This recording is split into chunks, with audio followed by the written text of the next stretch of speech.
Full card predictions for UFC 318. As always, you can call me Kunith. Let's make some money this week. At the top of the card, we have two fighters fighting in swim trunks. Does a third fight make a whole lot of sense? I don't know. Maybe because there's really nothing for Dustin Poirier after this fight since we know it's his last fight, but he's already up 2-0 in the series. I have a hard time seeing the series end in anything other than a clean sweep for Poirier. I know it's the retirement fight. I know he's old. I know those two things don't mix very well, but stylistically, I just think he's a bad matchup for the Blessed Express. Because Holloway typically drowns guys with his output, his pressure, winning the war of attrition with that granite Y9 chin he's got. But Dustin Poirier thrives in wars. He can match Max's output over 5 rounds, same way he did in 2019. I know that was some time ago. I know I'm an unk now. Back then I was a baby. I was a YN. But nearly identical significant striking numbers back then, and he's going to match the pressure that Max Holloway's bringing to the table as well. And not for nothing, Dustin Poirier has been super durable throughout his career. He's not in the Mount Rushmore of chins the way Holloway is, but he rolls with strikes as well as anybody. He can take just as much punishment as Max Holloway, and Holloway's coming off of that bad knockout loss, so I don't expect the same kind of durability moving forward. Not to say that his chin is bad now, but it's been cracked, and he also holds the record for most strikes absorbed in UFC history, and I don't think anyone will ever beat it, unless Pat Mix keeps getting fights. But I can see Poirier landing the bigger punches, having the bigger moments, because Max Holloway's peppering guys with lighter shots.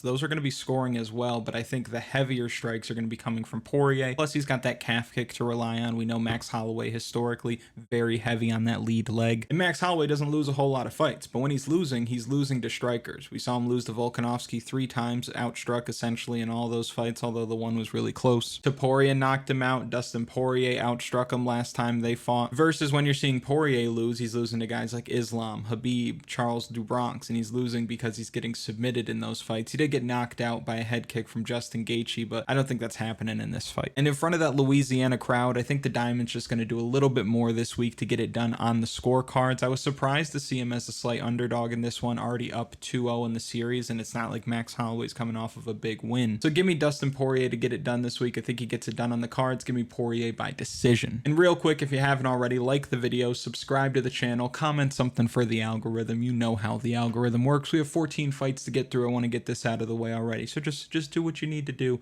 Let's move on. Co-main event spot, you got Paulo Costa fighting Roman Kopylov. For those of you that have watched for a while, first, thank you. Second, my approach to this one might surprise you a little bit because historically I've been pretty low on Paulo Costa while I've been very, very high on Roman Kopylov. And I see Roman Kopylov pretty big favorite here. I think it's just wrong. I think Paulo Costa wins this fight. I know fans like to think that Paulo Costa sucks now because of all the losses, but he's been fighting champions or at the very least title challengers over the last couple of years. While Roman Kopylov is fighting guys like Chris Curtis, who's essentially 5-5 in the middleweight division in the UFC and has lost every time he's taken that step up. You've got Cesar Almeida, old one-dimensional kickboxer, and he had to wrestle in that fight. Fluffy Hernandez finished him in the second round. No shame in that. Happens to a lot of people, but that's what happened when he got his step up. And Kopylov's other wins are against guys like Josh Fremd, Claudio Ribeiro, both guys I don't think are in the UFC anymore. Alessio Di Chirico, not in the UFC anymore. Not very good when they were in the UFC. And based on the betting line, you would think, is he going to go out there and knock Paulo Costa out? Probably not. Is he going to go out there and out wrestle him? I doubt it. Is he going to outpoint him over 3 rounds? That would be the way he has to do it, but not for nothing.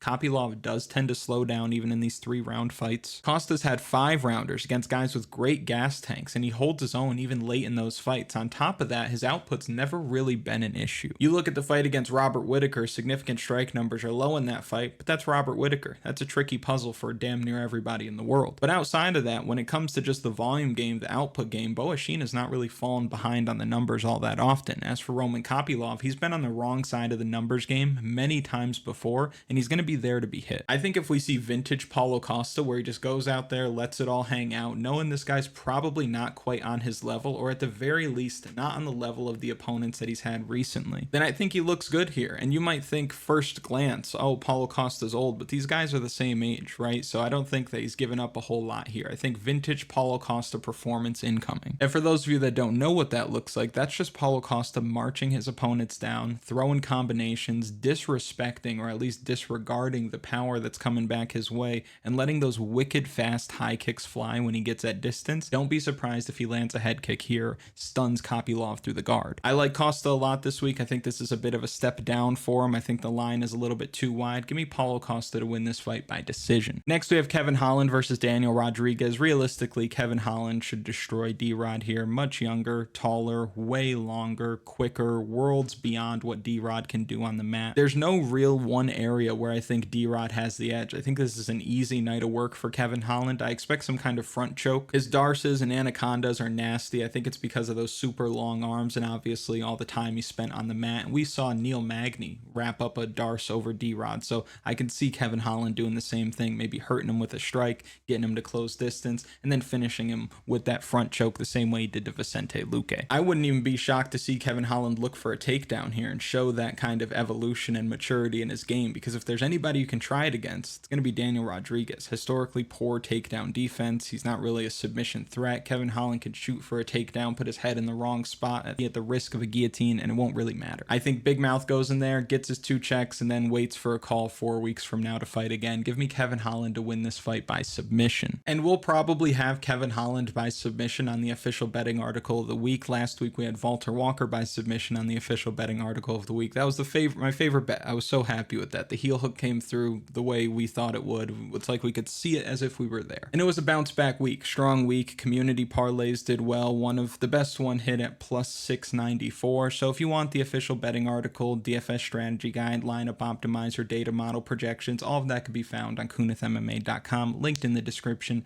and in a pinned comment. Again, good week last week. We had a string of bad weeks though, so it's not like we can take a victory lap when things go well if we're not going to cry when things go poorly, but you know that we're getting back on track. I feel like we're dialed in. Let's move. Next, we're looking at a fight between Dan Ige. He's fighting Patricio Pitbull. I tried to tell you guys last time out against Slenderman that he was going to take him out, and he did. He just beat him up. Simple as that. Dan Ige went out there, despite the size difference, the perceived elite striking that a lot of you babies in the comments told me Woodson had. Dan Ige just proved that guy was not on his level, and when you're below that level, Dan Ige is going to beat you every damn time, and that's been the story of his UFC run. We talked about this during that breakdown. We're going to talk about it again. Story of Dan Ige's UFC career is that he fights somebody who's the upper echelon of the division and he loses, and then he gets matched up with somebody who's not quite that level, he wins, and he ping-pongs between the two. Ultimate gatekeeper is Dan Ige, and I think that's a great spot to be. You hold a roster spot, you get a couple of performance bonuses. Great spot for Dan Ige. I think a good career overall. But he's not going to beat anybody who's elite. And if you aren't elite, Dan Ige is going to take you behind the woodshed. Now, for Patricio Pitbull, I picked him to make good on his UFC debut last time out against Yair Rodriguez. I was dead wrong. He looked like Pat Mix. He looked stuck in the mud. He got picked apart by the younger, taller, more athletic fighter. He really let Yair Rodriguez do whatever he wanted, and it was a bad look. But I still think that version of Patricio Pitbull is closer to the caliber of fighter that Dan Ige loses to than the ones that he beats. Because when you consider the experience, the power, the timing coming from Pitbull, they all lead me to believe that he shouldn't be the underdog here. This isn't the Yair Rodriguez fight where he's given up a ton of size and speed and variety. This is a very winnable fight against a guy who's got a very meat and potatoes style, something that he has seen countless times before, not only in competition but in training. It's not like Dan Ige is somebody who's hard to emulate in the training room. This fight will tell us if he's truly cooked or not, but I think the line is just way too wide here. I think this is a very winnable fight. I saw Patricio Pitbull say that he's had a lot of 5-rounders, came in with not as much urgency against Yair Rodriguez as he probably should have, and wants to make good on that, knowing that he's only got 3 rounds to work here. And despite all the experience, fighting everywhere, fighting everybody, fighting being second nature, I do think that the UFC debut might have played a bit of a factor in it, especially against a longer, taller, younger guy who's that fast. I think Dan Ige, more his speed, closer to his size, and a very winnable fight. So I think Patricio Pitbull edges him out on the scorecards here. Give me Pitbull by decision. Next, we have a fight between Michael Johnson and Daniel Zellhuber. Zellhuber, a big favorite, and rightfully so. The days of considering Michael Johnson to be a 50-50 fight against anybody are just kind of done. Getting up there in age, he's going to get picked apart against a taller, longer, younger opponent who's got more tools in the tool bag. I think this is a tough matchup for Michael Johnson, who's going to find himself at the end of just a whole lot of volume, and he's not really going to have an answer for it. And Michael Johnson knows how to lose a fight as well as anybody, right? We've seen situations where he's ahead until he's not. Josh Emmett, Thiago Moises. We've talked about it time and time again. We don't need to rehash it. Daniel Zellhuber's a big favorite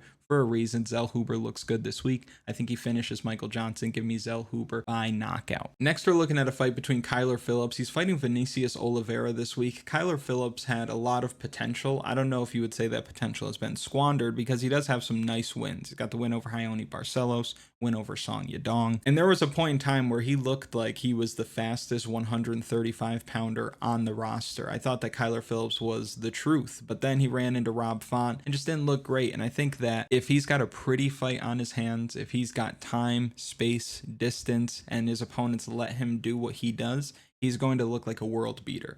Vinicius Oliveira doesn't let anybody do what they want. He's extremely gritty. Even the win against Ricky Simón ends up hurting his rib, like breaking his rib or something like that, still beating Ricky Simón. Huge feather in the cap. We saw what he looked like against Bernardo Sopai, went to war, and even late in that fight just outlasted Sopai and then blasted him with a flying knee that you'll never forget if you saw it live. And to me, I think he's rightfully the slight favorite here. I wouldn't say that he should be anything more than what he is, but I think he's very playable at this number because I think in the have-to-have it moment, he's just going to give you a little bit more. Kyler Phillips does tend to slow down as the fight goes on, being fast, being explosive, and relying on that. And if he tries to do the opposite, if he tries to conserve energy late for the fight, or for later in the fight, I should say, then he's just going to give you a weak early stage. That round one's not going to be great if he's fighting because he knows he's going to have a third. If he is himself, I think by the third, he's going to get tired. So you pick your poison. He's either going to be bad early or bad late. I don't think he's going to put together a consistent 3 rounds of good work against an opponent like this who hits this hard and doesn't care what's coming back his way. At 29 years old, I think the future is bright for Lock Dog. He's already got 25 professional fights under his belt. He's got more wins than Kyler Phillips has fights. I think he goes out there,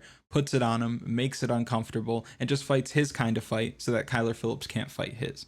So give me Vinicius Oliveira. I think he wins this fight by decision. Next, we have a middleweight fight that you could pretty much pencil in to end in split decision. Marvin Vettori fighting Brendan Allen this week. Now, for me, a knee-jerk reaction, especially looking at the odds, I'm like, okay, Brendan Allen's going to win. But now I kind of backtracked a little bit as I started to get closer to recording the video, thinking, where does Brendan Allen win? Well, is he going to win the striking exchange? You don't really see Brendan Allen having too many striking exchanges with these guys, and especially not looking great in them. You could say he outstruck Andre Muniz and Bruno Silva, but I'm not really moved by those, right? You see like the fight against Chris Curtis, relied on takedowns. If Chris Curtis doesn't get hurt, and I know it's because of what Brendan Allen did, but if he doesn't get hurt at the 5th round, he probably ends up winning that fight. I don't think that Brendan Allen's a great striker. He's not overly slick, doesn't throw a whole lot. He doesn't have as good of a chin as Marvin Vettori, no way. So where does Brendan Allen win this fight? Well, every time he wins, it's because he's taking guys down, he's controlling them. Normally he's getting to the back, finding submissions, or at least threatening that submission game that he has. Very good in top position is Brendan Allen, but when he can't get that, he doesn't look that great. Against Nasruddin Imavov, he struggled. Against Fluffy Hernandez, he found himself in bottom position a lot and just wasn't able to really get going in that fight. Against Chris Curtis, when he wasn't getting takedowns, he was getting touched up on the feet, and that was a rematch from the first time they fought when Chris Curtis stepped in on short notice and knocked him out. And we've seen him knocked out before. Knocked out by Chris Curtis, knocked out by Sean Strickland. I think that Marvin Vettori, although he's got pillow hands, I think will give you a little bit more on the feet than Brendan Allen would. So because I think this fight's going to be super competitive,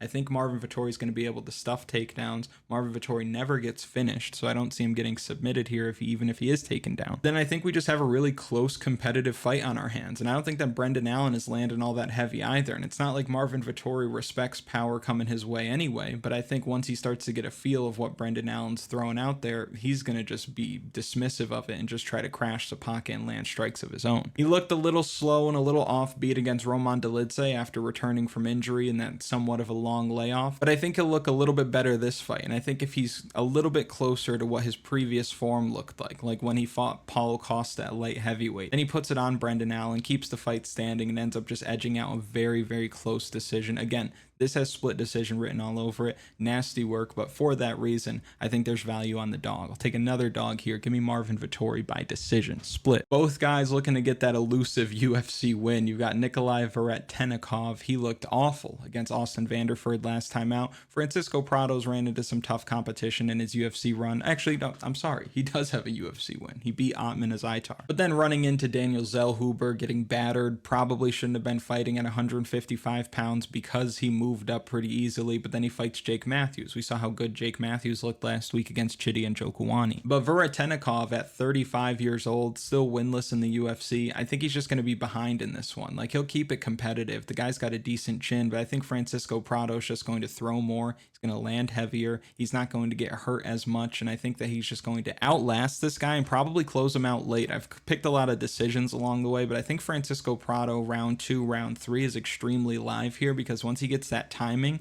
he's just going to let it all hang out. And this is the kind of guy who, if he's down 2 rounds to 0, that third round, he's not going to fight to survive. He's going to fight for your money. So give me Francisco Prado. Give me the young buck. I think he gets it done this week. Give me a late knockout for the man. I don't know what Robert Valentin did. Like, he must be the least respected guy in the building, kind of like how Oscar is here, because he's getting the weirdest matchups possible, right? He fought Ryan Loder. That was unavoidable because it was for the show, for the Ultimate Fighter. But then he gets matched up with Torres Finney, and it just, who wants to fight that guy? Nobody. That's an ugly matchup against an ugly kind of opponent who's just going to take you down nonstop. You can't submit him because there's no neck. It's just ugly. And now he's got to fight Ateba Gautier.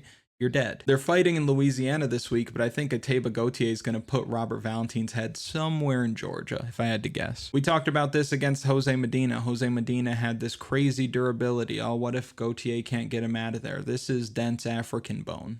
Dense African bone along your head top. Your head's going to explode. And I think that's what happens this week. I think he puts it on Robert Valentin, who's going to try to stand and bang with him, and it's just not going to work. I think Ateba Gautier knocks him out and probably does it in the first 3 minutes. Give me Gautier to get it done by knockout. Another massive favorite here, and if you feel like you're entering the chalk zone this week, you are, and you'll be okay. Yeah, these Contender Series pictures kill me because they look like they're bad hoopers, like with those basketball shorts on. What is that? But anyway, Islam Dulatov, fighting out of Germany, is going to put it on Adam Fugitt and probably knock him out in the first round. This dude's got hand speed for days, and Adam Fugitt is somebody who's very steady. He's going to stay alive for a while typically, but he's slow as shit. He looks like he's throwing punches underwater, and that's not going to work against a guy like this, who's got almost like a little bit of Poirier to him, and not in the way that he's throwing these strikes, but in the way that everything just seems to be one side then the other, one side then the other. Like, you watch a lot of these guys fight and they'll throw the same hand 1, 2, 3 times, right? But Poirier, it's always left, right, left, right, left, right. And that's why he's catching guys, because they're constantly overloaded. Which way is it going to come from? Oh, I'm dead. Dulatov does a lot of the same thing, where it's letting these strikes go 6, 7, 8, 9 punches at a time, and it's left, right, right, left, however you want to break it down, but it's one side, then the other, and I think he's going to find a home against Adam Fugitt, because Fugitt's just going to respond too slow. I think by the time he sees it coming, he's going to be looking up at the lights a second later. So give me Islam Dulatov, make good on his UFC debut, win by knockout, -600. I know it's not the most thrilling thing, but if you take the knockout line, it's a little bit better. Next, we have a fight between Jimmy Crute fighting Marcin Prachnio. Jimmy Crute, somebody who can make a fight competitive when it shouldn't be, so buyer beware, but he should win this fight. He should be able to take Marcin Prachnio down, submit him pretty easily. Marcin Prachnio is old, one-dimensional striker, doesn't even have that much power, so the threat shouldn't really be there. But again, if anybody's gonna sell you, it's Jimmy Crute, so just be careful. But for this guy to get submitted via arm triangle by Modestas Bukauskas, who we love on this channel, we got a lot of respect for Modestas, but that's not exactly the game that I would expect from Modestas Bukauskas when he goes out there. For Modestas to do that to him the way that he did it to him as well, it's like he just kind of decided, like, let me ground this guy and get him out of there, because things got a little dicey the round before. Again, Jimmy Crute, not the kind of guy to be trusted at all. You don't need to bet on this one, but if you do, you might as well take Jimmy Crute by submission, because that's the path of least resistance here. If he takes it, he should do really well, but nobody makes a fight that shouldn't be competitive quite as competitive as Jimmy Crute does, so just keep that in mind. But Crute is the pick. Give me Crute by submission. And on the topic of trust, you have Ryan Spann, who no longer looks like this. I thought the power was going to translate with the bigger belly and all that up a weight class, but he just looked all-time bad against Salsa Boy. If you were to take Lukasz Brzeski here, I would not be mad at you at all. I don't think Lukasz Brzeski is much of a UFC fighter. I think he got very lucky against Walter Walker. Walter Walker just kind of overlooked him, but he's ass. And I think this fight can show that. I think on the mat, Ryan Spann is a lot better, but you really don't know what's happening with Ryan Spann. I feel like Spann's got a 5-minute window to win this fight, and if he doesn't, you put your entire life on Lukasz Brzeski live, because Ryan Spann's got nothing for you after that first 5 minutes. He didn't have shit for you after the first 5 minutes at light heavyweight, and now that he's carrying around all that extra weight, I don't think he's going to have anything for you after round 1 now. The way you play this, in my opinion, you take Ryan Spann round 1, and then you take Lukasz Brzeski live if the fight's going beyond round 1. But I think you can get a decent number on Spann in the first round. I think he's very live to win by knockout or by submission. We saw this guy get knocked out by this guy, Brzeski, by Salsa Boy, by Mick Parkin, who these guys are not the biggest punchers going, and he's getting knocked out by these guys. So Ryan Spann, round 1, very live. If not, go the other way after the first round, but I'll take Ryan Spann to win inside the distance. Brunno Ferreira fights Jackson McVey of Nazareth. I think Brunno Ferreira, just with the experience, the grappling advantage, the power advantage, should be able to get it done. He's given up a lot of size, though, and we saw what he looked like against Nursultan Ruzaboyev in a similar situation where he was giving up a lot of size. It didn't look very good for him. If you watch the channel, you know I'm not a Brunno Ferreira guy. I think he makes a lot of mistakes. I think his natural athleticism and his frame help him get away with a lot of stuff that he probably shouldn't, and maybe Jackson McVey can capitalize on some of these mistakes, like Brunno Ferreira shooting from 5 feet away. Maybe Jackson McVey is able to scoop up his neck and get that high elbow guillotine from all the way up there at 6'4". But I think the most likely outcome here is that Brunno Ferreira puts him on his back and then just works his game from top position, because Jackson McVey is not going to have anything for you after the first round. This guy's used to going out there, getting guys out of there quickly. Now he's on a pay-per-view card. I know it's not the main card, but the building's still going to be pretty full. At least Theo Vaughn will be in the building. I think the UFC jitters are going to hit like Piff in 05, and I think he's going to gas pretty hard if he doesn't get Ferreira out of there early. So I'll take the under in this one, like under 2.5, which will probably be at like -300 or -400 or something, but just a little parlay fodder for you. But give me the proven, the tried and true Brunno Ferreira, although I don't love him, to beat Jackson McVey. I think he gets it done this week inside the distance. And if you were sick of big favorites, well, I got one more for you. Carli Judas. Now, let me tell you, I tried to go the other way with this. I did, and I just can't do it. More experienced, Brazilian, more willing to get the fight to the mat. Definitely better if the fight hits the mat. Carli Judas hasn't really seen a great grappler yet, but we also saw Nicole Kalari or Kalahari or whatever you want to say, however you say her name. We saw her smoke top control in a fight she was winning against Ernesta Karatskaya, and it just lets you know, if you have to have it, she's just not going to give it to you. And I think that Carli Judas is the exact opposite. Throwing a ton of volume. I was surprised last time out. She was a pretty big favorite. This almost never happened. But people were in the comments saying, you are wrong about Carli Judas. She's going to lose. Almost never do you see people in the comment section with their limitless wisdom say that a favorite is going to lose. It's almost always you pick an underdog. Oh, you're wrong about that. Oh, you'll lose money on the Black Beast, whatever. But people were really off of Carli Judas last time out. And I don't think it was as much to do with her as it was to do with Eunice Dubin. Eunice Dubin gets that big knockout as a huge underdog on Contender Series, gets to America, new gym, X, Y, and Z. Everybody was like, yeah, this is the one. She's going to go out there. She's going to win as a huge underdog. Got her head kicked off early. That's life. So I think that Carli Judas is somebody who kind of got disrespected by the public last time out. I think the line now is more indicative of what we can expect. I think that she goes out there and puts it on the Brazilian this week and probably closes her out late, because whenever you're throwing 400 strikes, you always have the opportunity to close somebody out late. So give me Carli Judas to win this fight by knockout. If you've made it to this point in the video, thank you so much for watching. I really do appreciate it. Make sure you like the video, subscribe to the channel, comment something for the algorithm. I'll see you later in the week for final picks. Let's go.